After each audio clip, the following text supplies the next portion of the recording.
Hello বন্ধুরা, আমার YouTube channel Tapan লাইফস্টাইলে সবাইকে স্বাগত জানাই। আজকে সম্পূর্ণ নতুনদের জন্য এই ভিডিওটা বানাচ্ছি।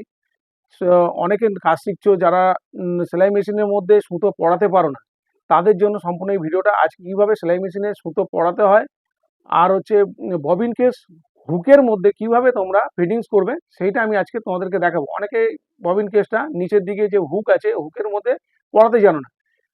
অবশ্যই খুব ভালোভাবে আমি দেখিয়ে দেবো। তোমরা এই ভিডিওটা দেখলে খুব ইজিভাবে তোমরা এই প্রবলেমটা তোমাদের কাছে সলভ হয়ে যাবে।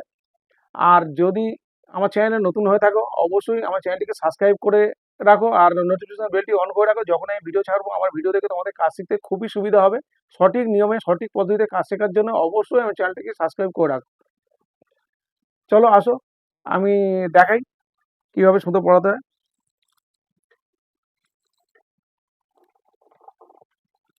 আমাদের সুতোটা উপর থেকে আসছে। যদি আমাদের ঘরোয়া মেশিন হয়, এখানে একটা রড থাকে, রডের মধ্যে এই সুতোটাকে আমাদের পড়াতে হয়। তারপরে এইরকম জায়গায় ছিদ্র থাকে, এই ছিদ্র থেকে আমাদের ঢোকাতে হবে। তারপরে এখানে ঘরোয়া মেশিনের মধ্যে এখানে একটা রড থাকে, রডের মধ্যেও ছিদ্র থাকে, সেই ছিদ্রের মধ্যে আমাদের পড়াতে হবে। আর এখানে এটা থাকে না ঘরোয়া মেশিনে, কালো যে মেশিনটা ঘরোয়া মেশিন, কালো মেশিনে এগুলো এটা থাকে না। এই রডের থেকে সুতোটা দুটো ছিদ্র থাকবে, দুটো ছিদ্রের মধ্যে তিনটে ছিদ্র থাকে, তার মধ্যে দুটোর মধ্যে সুতোটাকে পড়াতে হবে। পরিয়ে তারপরে সম্পূর্ণ এইখানে নিয়ে যেতে হবে। আমি এটার মধ্যে এই সিস্টেমটা আছে বলে এর মধ্যে পরিয়ে দেখাচ্ছি। এখান থেকে গিয়ে তারপরে এই ছিদ্রের মধ্যে ঢুকে গেল। তারপরে এই যে আমাদের টেনশন যেটা আছে, এই টেনশনের মধ্যে কি হবে, এই টেনশনের যে দুটো ওয়াশার আছে, ওয়াশারের গ্যাপের মধ্যে আমাকে এই সুতোটাকে ঢোকাতে হবে, এই পরিয়ে নিতে হবে এই টেনশনের এই ওয়াশারের গ্যাপে। পরিয়ে নিয়ে তারপরে একটা এইরকম একটা তার আর তার রয়েছে, তারের মাঝখান থেকে এইভাবে সুতোটা পরিয়ে নিয়ে তারপরে এই যে রডটা রয়েছে, রড থেকে এইভাবে এই উপরে তুলতে হবে। প্রথমে এই টেনশনে ঢুকবে, তারপরে এই রডের নিচ থেকে গিয়ে এই যে উপরে এর মধ্যে ঢুকবে, এর মধ্যে একটা ছিদ্র আছে, এই ছিদ্রের মধ্যে এইভাবে ঢুকিয়ে দিতে হবে। এইভাবে পরিয়ে নিয়ে তারপরে আমার এখান থেকে যে একটা গ্যাপিং আছে তারের, তার মধ্যে এই রডের যে গ্যাপ এর মধ্যে পরিয়ে নিয়ে তারপর আমার সূচের মধ্যে যেতে হবে। কারোর এখানটায় একটা এরকম থাকে, তার মধ্যে পড়াতে হবে। অবশ্যই সুতোর মাথাটাকে ভালো করে কেটে নেবে, না হলে সূচের মধ্যে সুতো ঢুকবে না।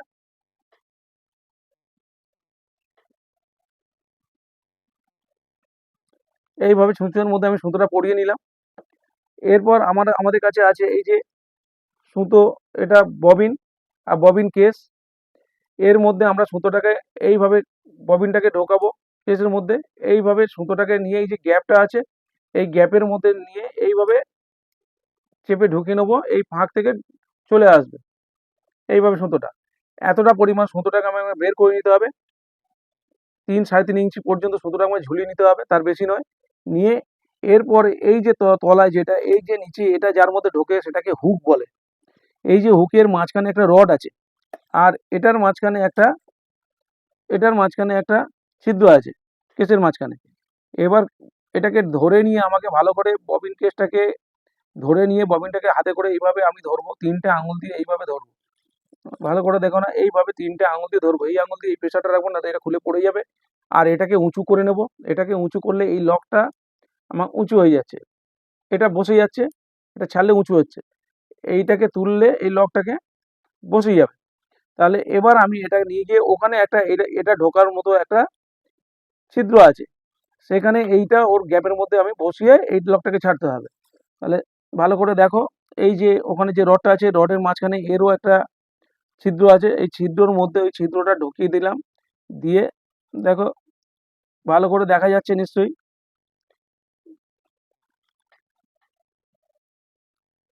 এই যে ছিদ্রটা, ওই ছিদ্রের সাথে এই যে জায়গাটা আমার, এই যে যে রডটাকে আমি দেখিয়েছি ওই ছিদ্রর কাছে এই যে ওটা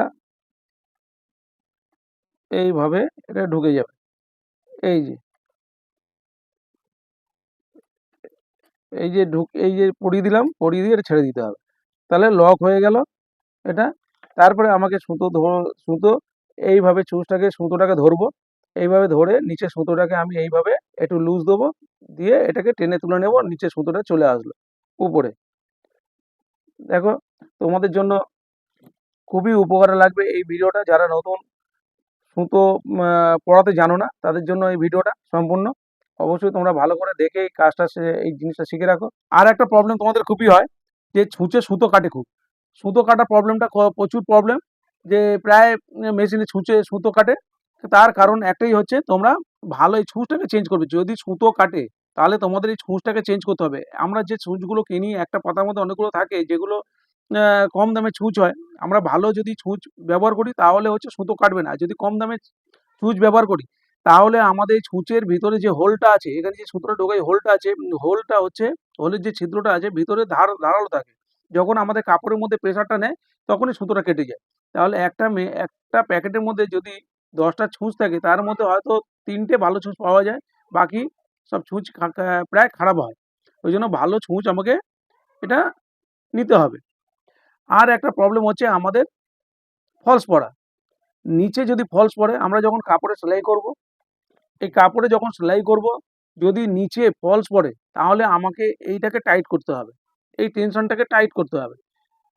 মানে নিচে ফলস পড়ছে, আমার সুতোটাকে উপরে টাইট করলে উপরে টেনে আনবে এই সুতোটাকে, তখন আমাকে এটাকে অ্যাডজাস্ট করতে হবে। আর যদি উপরে কোনো রকম ফলস পড়ে তাহলে এটাকে আমাকে ঢিলা করতে হবে, লুজ লুজ করতে হবে। নিচে ফলস পড়লে টাইট করতে হবে, আর উপরে ফলস পড়লে এটাকে আমাকে লুজ দিতে হবে।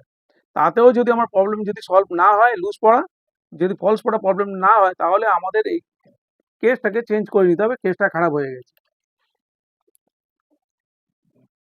এই কেসটা তখন খারাপ হয়ে যায়, আমাদের চেঞ্জ করে নিতে হবে।